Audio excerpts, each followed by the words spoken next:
niscaya segala penyakit akan sembuh, dan bisa juga untuk pencegahan.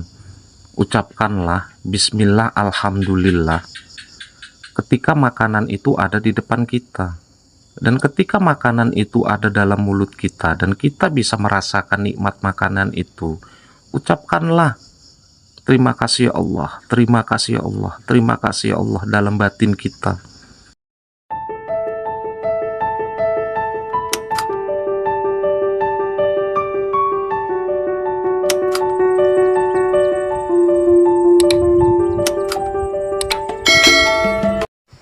Assalamualaikum warahmatullahi wabarakatuh.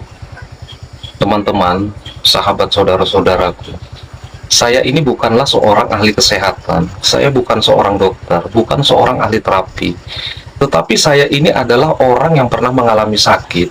Ketika berobat, sembuh, kadang kumat lagi. Dan ketika berobat, tak sembuh-sembuh. Itu sering saya alami. Sehingga banyak dokter, banyak ahli-ahli terapi saya kenal di berbagai daerah. Kan begitu. Hal ini saya alami bukan sebulan, 2 bulan, bertahun-tahun. Sehingga akhirnya saya merenung, apakah selamanya saya harus begini? Saking parahnya, maaf, sebenarnya nggak parah-parah kali, tetapi sangat mengganggu kegiatan dan aktivitas saya. Memang pada saat itu saya itu nggak pernah sampai rujukan ke rumah sakit, opname di rumah sakit, nggak pernah memang. Karena kelihatannya fit, sehat. Cuma macamnya di dalam tubuh saya ini banyak yang saya rasakan sakit-sakit, mulai dari dada, perut, kaki, sehingga banyak sekali makanan yang nggak bisa saya makan. Sebutir telur aja saya kadang takut makan, bukan karena saya takut pantangan. Kalau saya paksakan saya makan, itu terasa sekali efeknya di badan saya. Lama-lama kan kita berpikir, merenung, introspeksi, apa penyebab semua ini? Kita kan tahu kalau makanan, minuman itu adalah sebagian besar nikmat Allah yang diberi kepada kita. Kenapa kita nggak bisa makan?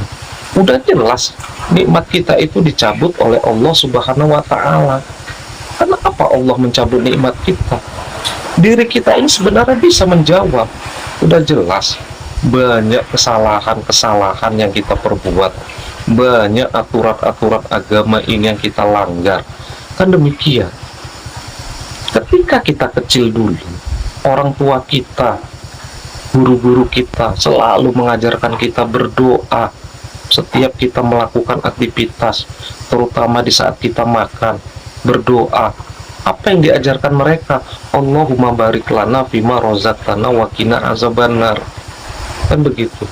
Tetapi setelah dewasa, karena aktivitas, karena kesibukan, karena buru-buru, mungkin banyak yang lupa.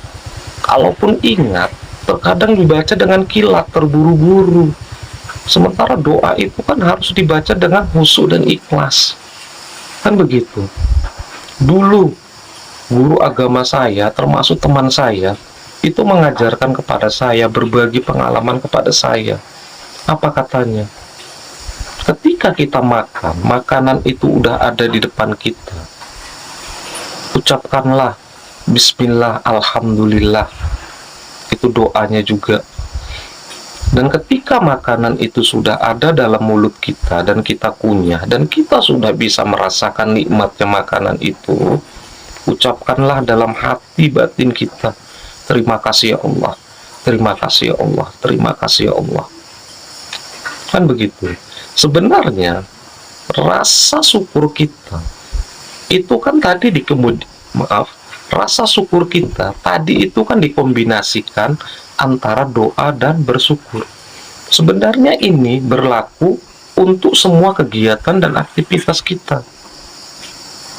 Kita bernapas aja lah. Ini kan nikmat dari Allah, bersyukurlah atas nikmat ini. Itu yang dimaksud oleh teman saya tadi. Kan begitu. Dari pengalaman dia lah, saya mendapat pengalaman dan saya amalkan. Alhamdulillah, sampai sekarang telur yang dulu saya takut makan, sekarang saya berani makan. Kopi yang dulu saya takut minum, saya sekarang berani minum. Bahkan nyaris makanan apapun saya sudah berani memakan, kecuali yang haram-haram. Kan begitu.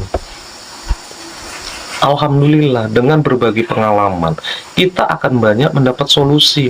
Di sini saya berbagi pengalaman. Inilah solusinya ketika kita mengalami atau saudara-saudara sekalian mengalami nasib yang sama seperti saya.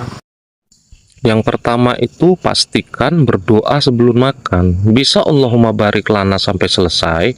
Bisa juga kita gunakan bismillah alhamdulillah ketika makanan itu ada di depan kita.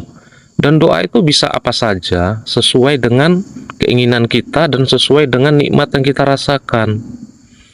Dan ketika makanan itu sudah kita kunyah dan kita sudah bisa merasakan nikmat makanan itu, ucapkanlah dalam hati kita, dalam batin kita, terima kasih ya Allah, terima kasih ya Allah, terima kasih ya Allah.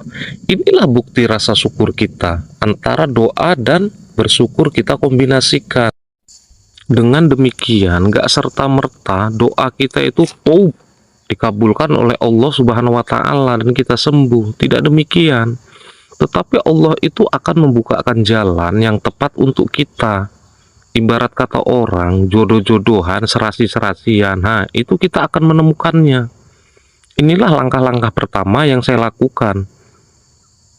Dan langkah kedua, dengan berjalannya waktu, mungkin inilah jalan dari Allah tadi, saya dipertemukan dengan produk herbal yang mungkin sampai sekarang ini udah terkenal. Salah satunya itu adalah minyak zaitun. Tetapi di sini minyak zaitun yang bisa dikonsumsi. Dan itu bisa kita konsumsi ketika ada makanan ataupun minuman yang kita curigai menjadi pantangan atau menyakiti kita. Minumlah minyak zaitun ini 1 sendok makan sebelum kita memakannya.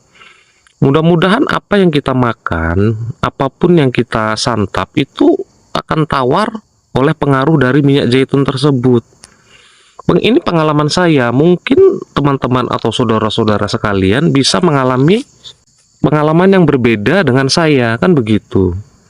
Dan untuk yang ketiga, saya ingat dulu guru saya atau teman saya tadi juga pernah mengajarkan gerakan-gerakan untuk agar badan kita ini, stamina kita ini fit, otot-otot kita ini longgar. Jadi efek-efek dari penyakit itu tidak kita rasakan.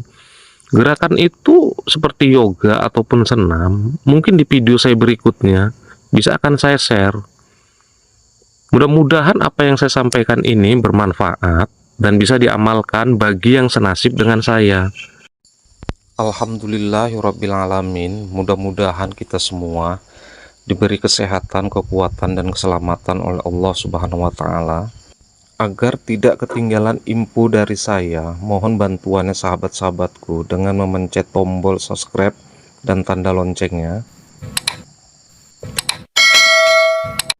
Terima kasih.